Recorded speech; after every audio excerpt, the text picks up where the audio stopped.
प्यारे प्यारे दोस्तों, नमस्कार। स्वागत है आप सभी का मेरे YouTube चैनल में। और आज हम लोग NCERT क्लास 9 कृतिका हिंदी को देख रहे हैं। इसमें 4 बुक है, जिसका ये कृतिका बुक का है, ये चैप्टर 2 है और इस चैप्टर का नाम है मेरे संग की औरतें। इसको लिखा है मृदुला गर्ग जी ने। तो देखिए इसमें क्या है, आइए देख लेते हैं। मेरी एक नानी थी, जाहिर है, पर मैंने उन्हें कभी देखा नहीं। मेरी माँ की शादी होने से पहले ही उनकी मृत्यु हो गई थी। शायद नानी से कहानी न सुन पाने के कारण बाद में हम 3 बहनों को खुद कहानियाँ कहनी पड़ी। नानी से कहानी भले ना सुनी हो, नानी की कहानी जरूर सुनी और बहुत बाद में जाकर उनका असली मर्म समझ में आया। पहले इतना ही जाना कि मेरी नानी पारंपरिक अनपढ़ परदानशी औरत थी, जिनके पति शादी के तुरंत बाद उन्हें छोड़कर बैरिस्ट्री पढ़ने विलायत चले गए थे।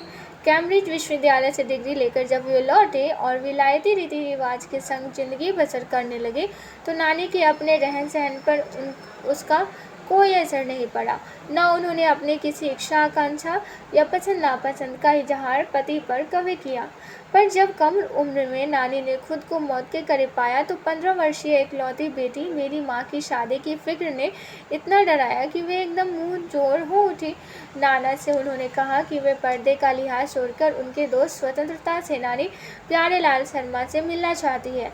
सब दंग हैरान रह गए।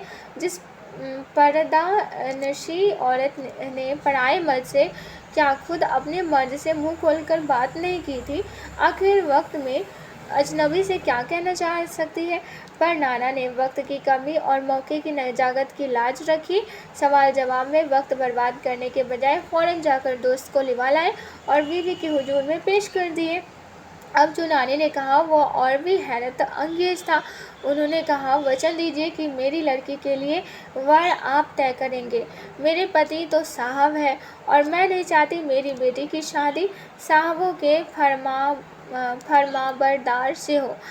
आप अपनी तरह आज़ादी का सिपाही ढूंढकर उसकी शादी करवा लीजिएगा। कौन कह सकता था कि अपनी आज़ादी से पूरी तरह बेखबर उस औरत के मन में देश की आज़ादी के लिए ऐसा जुनून होगा। बाद में मेरी समझ में आया कि दरअसल वे निजी जीवन में भी काफ़ी आज़ाद ख्याल की रही होंगी। ठीक है, उन्होंने नाना की ज़िंदगी में कोई दखल नहीं दिया, न उसमें साझेदारी की, पर अपनी ज़िंदगी को अपने ढंग से जीती जरूर रही।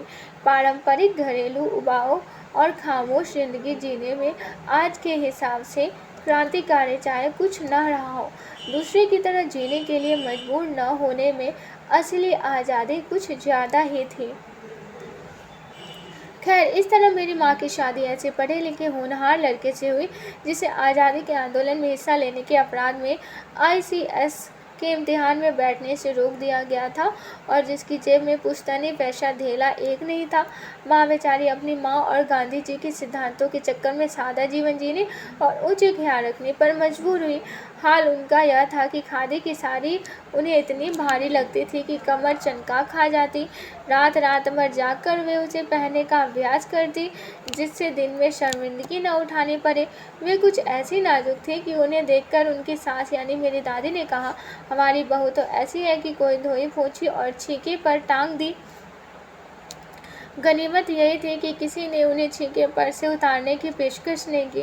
क्यों नहीं की? उसकी 2 वजह थी। पहली यही कि हिंदुस्तान के तमाम बाशिंदों की तरह उनके ससुराल वाले भी साहबों से खासे अभिभूत थे और मेरे नाना पक्के साहब माने जाते थे। बस जात से वे हिंदुस्तानी थे, बाकी चेहरे मोहरे रंग ढंग पढ़ाई लाखाई सब में अंग्रेज थे। मज़े की बात यह थी कि हमारे देश में आज़ादी की जंग पढ़ने वाले ही अंग्रेजों के सबसे बड़े प्रशंसक थे।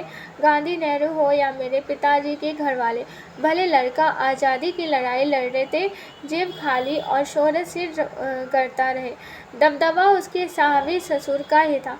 एक आन बान शान वाले साहब ने उनके सिर फिर एक लड़के को अपनी नाजुक जान लड़की सौंपी। उससे रोमांचक क्या कोई परिकथा होती?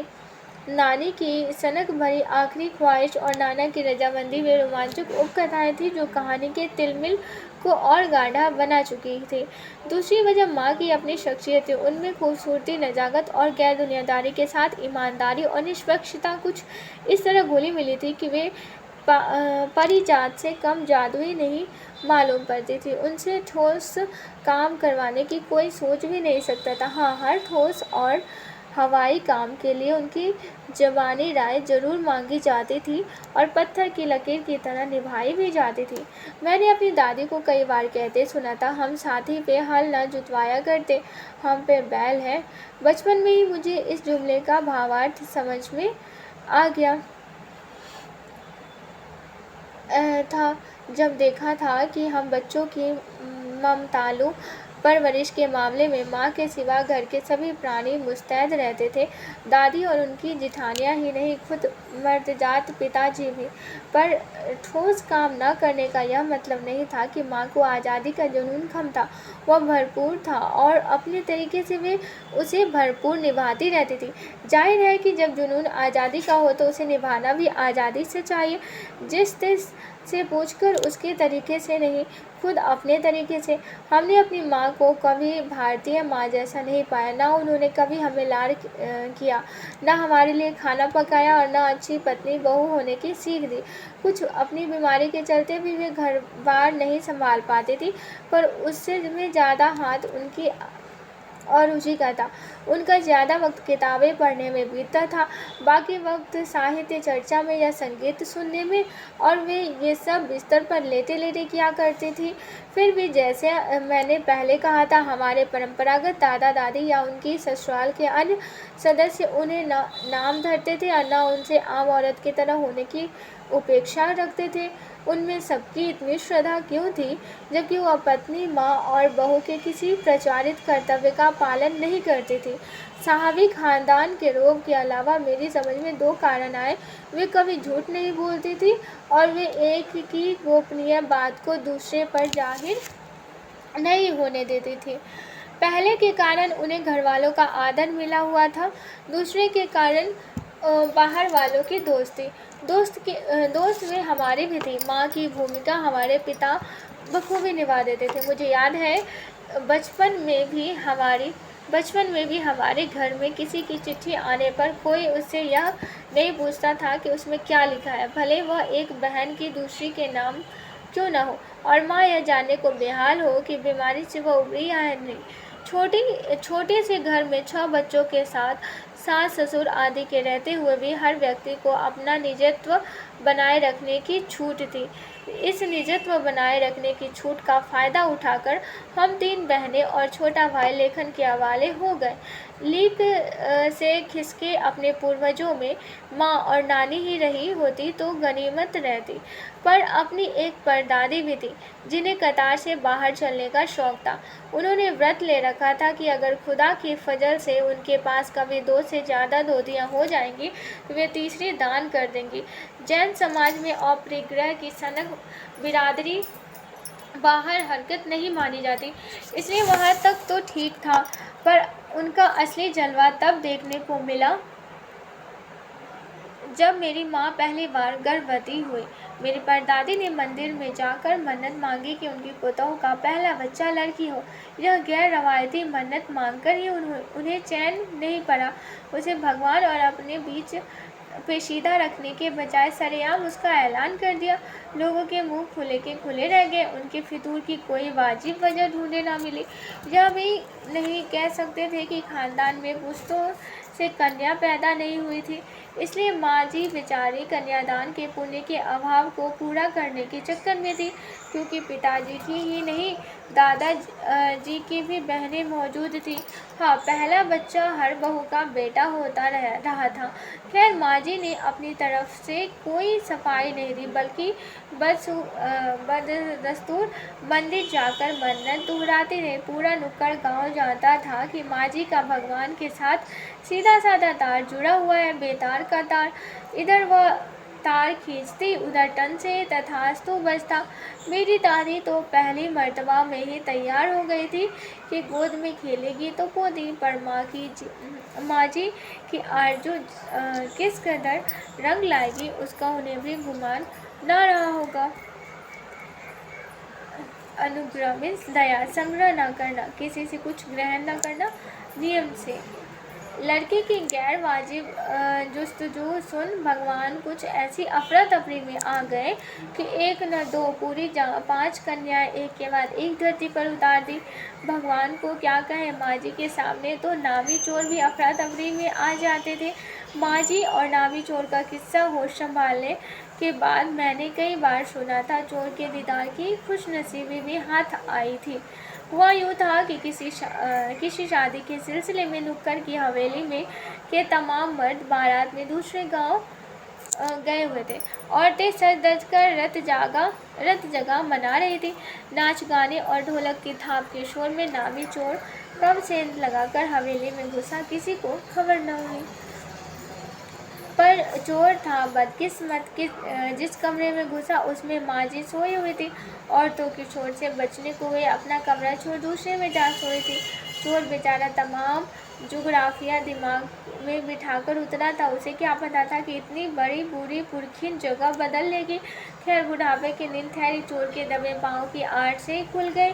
कौन? माँ जी ने इत्मीनान से पूछा। जी मैं चोरी युगों से चला आ रहा पारंपरिक और संगत जवाब दिया। पानी पिला? माँ जी ने कहा। जी मैं झिझक कर रह गया। तब तक माँ जी बिस्तर के बराबर में टटोल कर देख चुकी थी कि लोटा खाली था। ऐसा कर, उन्होंने कहा, यह लोटा ले और कुएं से पानी भर ला, पर देख कपड़ा कसकर बांधे रखियो और तरीके से छानियो। चोर घबरा गया। अंधेरे में उन्होंने कैसे जाना कि उसके मुंह पर कपड़ा बंधा है और कमर में भांग। भगवान से उनका तार जुड़े होने की खबर उसे थी, पर बुढ़िया भांग भी छानती होगी, एकदम यकीन न हुआ। इसी के कुछ हैरान परेशान हो उठा। जल्दी कर भाई। तभी माँ जी ने कहा, बड़ी प्यास लगी है, पर मैं तो चोर हूँ। मारे घबराहट और धर्म संकट के चोर सच कह गया। हुआ करे, माँ जी ने कहा, प्यासे को पानी तो पिला, पर देख मेरा धर्म न बिगाड़ियो। लोटे के मुंह से कपड़ा न हटाइयो, हाथ रगड़ कर धो लीजो और पानी कपड़े से छान कर भरियो। आप चोर के हाथ का पानी पी लोगी? कहा ना रगड़ कर धो लीजो। सब नाच गाने में लगे हैं, तेरे और भगवान के सिवा कौन धरा है जो पिलाएगा? भगवान वही कहीं उसके बराबर में धरे हैं। सुनकर चोर कुछ ऐसा अकबकाया कि लोटा उठाकर चल दिया। पूरे एहतियात के साथ पानी भरकर लोटा तो पहरेदार ने धर दबोचा कुएं पर देख लिया गया था। तब माँ जी ने लोटे का आधा पानी खुद पीकर बाकी चोर को पिला दिया और कहा, एक लोटे से पानी पीकर हम माँ बैठे हुए। अब बेटा, चाहे तो तू चोरी कर, चाहे खेती। बेटा बेचारा किस लायक रह गया होगा। सो रोमांचक धंधा छोड़ खेती से लगा। सालों साल लगा रहा। जब मैंने उसे देखा तो बड़ा भला मानुस बूढ़ा लगा मुझे, डरा हैरान सा। जब खानदानी विरासत कहिए या जीवाणुओं का प्रकोप, उन दो सन की बूढ़ियों के बीच में अच्छी फंसी। एक तरफ माँ जी के चलते अपने लड़के होने पर कोई हीन भावना मन में नहीं उपजी, दूसरी तरफ नानी के चलते देश की आज़ादी को लेकर नाहक रोमानी सी रह गई। 15 अगस्त 1947 को जब देश को आज़ादी मिली, या कहना चाहिए जब आज़ादी पाने का जश्न मनाया गया, तो दुर्योग से मैं बीमार थी। उन दिनों टाइफाइड खासा जानलेवा रोग माना जाता था, इसलिए मेरे तमाम रोने धोने के बावजूद डॉक्टर ने मुझे इंडिया गेट जाकर जश्न में शिरकत करने की इजाज़त नहीं दी। चूँकि डॉक्टर अपने नाना के परम मित्र, उनसे ज़्यादा नाना थे, इसलिए हमारे पिताजी, जो बात बात पर सत्ताधारियों से लड़ते फिरते थे, चुप्पी साध गए। मैं बदसूर रोती कलपती रही। क्या कोई बच्चा इकलौती गुड़िया के टूट जाने पर रोया होगा? मेरी उम्र तब 9 बरस की थी, इतनी छोटी नहीं कि गुड़िया से बहलती और इतनी बड़ी नहीं कि डॉक्टरी तर्क समझती। तंग आकर पिताजी मुझे ब्रदर्स कारामजोव उपन्यास पकड़ा गए। किताबें पढ़ने का मुझे मिराक था। सो जब कुछ देर बाद मैंने देखा कि पिताजी को छोड़कर घर के बाकी सब प्राणी पलायन कर चुके थे और पिताजी दूसरे कमरे में बैठे अपनी किताब पढ़ रहे थे, तो रोना धोना छोड़कर मैंने भी किताब खोली। एक बार शुरू कर लेने पर मुझे इतनी मोहलत नहीं दी कि दोबारा रोना शुरू करूं या कोई काम पकड़ूं। उस वक्त ब्रदर्स कारामजोव मुझे देने में क्या तुक थी, तब मेरी समझ में नहीं आया। किताब कितनी समझ में आई वो अब तक नहीं जानती, क्योंकि उसके बाद इतनी बार पढ़े कि सारे पाठ आपस में गंढ-मंढ हो गए। कितना पहली बार में पल्ले पड़ा, कितना बाद में कहना मुश्किल है, पर इतना विश्वास के साथ कह सकती हूँ कि उसका एक अध्याय जो बच्चों पर होने वाले अनाचार अत्याचार पर था, मुझे पहली बार में ही लगभग कंठस्थ हो गया था। उम्र के हर पड़ाव पर वह मेरे साथ रहा और मेरे लेखन के एक महत्वपूर्ण भाग को प्रभावित करता रहा। जैसे जादू का कालीन मेरा नाटक नहीं, वह 3 किलो की छोरी जैसी कहानियाँ, वो कठगुलाब उपन्यास के कई अंश। इसके लेखक प्रसिद्ध रूसी उपन्यासकार दोस्तोयेवस्की है। माँ जी की मन्नत का असर रहा होगा कि मैं ही नहीं, मेरी चारों बहनें भी लड़की होने के नाते किसी हीन भावना का शिकार नहीं हुई। नानी माँ और परदादी की परंपरा बरकरार रखते हुए लीक पर चलने से भी इनकार किए रहे। पहली लड़की जिसके लिए मन्नत मांगी गई थी वह मैं नहीं, मेरी बड़ी बहन मंजुल भगत थी। घर का नाम था रानी, बाहर का मंजुल। लेखिका अवतार हुआ मंजुल भगत, क्योंकि लिखना शादी के बाद शुरू किया और अपना नाम बदलकर पति का ग्रहण करने में कोई हीन भावना आड़े नहीं आई, इसलिए पैदाइशी जैन नाम छोड़ भगत बनी। दूसरे नंबर पर मैं थी। घर का नाम उमा, बाहर का मृदुला। मैंने भी शादी के बाद लिखना शुरू किया, सो बतौर लेखिका नाम मृदुला गर्ग मुझे याद है। जब हमने लिखना शुरू किया उससे कुछ पहले नारीवाद का चलन हुआ था। शादी के बाद नाम न बदलने का रिवाज उसी ने चलाया था। मनु भंडारी का हवाला देकर हमसे पूछा भी जाता था कि आप लोग इतनी पोगापंथी गुस्सू क्यों हो, नाम क्यों बदला। हमारे पास इसका कोई ढंग का जवाब नहीं होता था, अब भी नहीं है, पर नाम बदलने से अपने व्यक्तित्व का कोई नुकसान होते मैंने नहीं देखा। पूछने को तो पिताजी से लोग यह भी पूछते थे, 5 बेटियों से आपका मन ही नहीं भरा, जो हर बेटी के 2-2 नाम रख छोड़े हैं। मुझसे छोटी बहन का घर का नाम है गौरी और बाहर का चित्रा। वह नहीं लिखती, उसका कहना है वह इसलिए नहीं लिखती क्योंकि घर में कोई पढ़ने वाला भी तो चाहिए। खैर, उसके बाद जब 4th-5वीं बेटियां पैदा हुई तो पिताजी ने इतनी बात जमाने की सुनी कि उनका एक एक नाम ही रखा, रेनू और अचला। 5 बहनों के बाद एक भाई हुआ, राजीव। मजे की बात यह है कि बीच की 2 बहनें ही लेखन से बची रही, अचला और राजीव फिर उसमें जा फंसे। अचला मुझसे 8 साल छोटी है और वक्त के बदलाव की लाज रखते हुए अंग्रेजी में लिखती है, पर राजीव पर हिंदी के हवाले हैं। हम 4 लिखते हैं और तमाम खानदान हमें पढ़ता है। मेरे ससुराल में मुझे कोई नहीं पढ़ता। इस तथ्य को हजम करने में मुझे काफ़ी वक्त लगा, फिर उसके फ़ायदे भी नज़र आने लगे। कम से कम घर के भीतर तो मुझे हिंदी आलोचना बुद्धि से 2-4 नहीं होना पड़ता। खैर, मैं अपनी नहीं, उन अदेवियों की बात कहना चाहती हूँ जो परदादी की मन्नत के नतीजतन धरती पर आई और लेखक नहीं बनी। जो बनी है उन्हें सांस लेने की ज़रूरत कुछ ज़्यादा हो। समझ में आता है, जैसा मेरे पिताजी ने एक बार मंजुल से कहा था, कोई दम नहीं घुटता, सांस लेने की ज़रूरत ही ज़्यादा है। पर यहाँ तो हम शेर तो गैर लेखिका बहनें सवा से 4थे नंबर वाले रेनू का आलम यह था कि गर्मी की दोपहरी में स्कूल से वापसी पर जब गाड़ी उसे और उससे छोटी बहन असला को बस अड्डे से लेने जाती तो रेनू उसमें बैठने से इनकार करती थी। उसका कहना था कि यूँ थोड़ा सा रास्ता गाड़ी में बैठकर तय करना सामंत शाही का प्रतीक था, जो शायद था, पर साथ ही पिता के अतिरिक्त लाड़का भी और रसोइयों को खाना खिलाकर जल्दी फारिग करने की लाचारी का भी। माँ तो सब चीज़ों से उदासीन रहती थी, पर पिता काफ़ी कुटते भूनते जब देखते कि असला गाड़ी में बैठी चली आ रही है और रेनू पीछे पीछे पसीने में तरबतर खड़ामा। बचपन में एक बार चुनौती दिए जाने पर उसने जनरल थिमोया को पत्र लिखकर उनका चित्र मंगवा लिया था, जो एक मोटरसाइकिल सवार जवान आकर उसके हाथ में दे गया था। पड़ोस में उसका रुतबा काफ़ी बढ़ गया था। गाड़ी में बैठने के साथ उसे इम्तिहान देने से भी परहेज था। स्कूल तो जैसे तैसे पास कर लिया, पर जब बीए का इम्तिहान देने की बारी आई तो वह अड़ गई।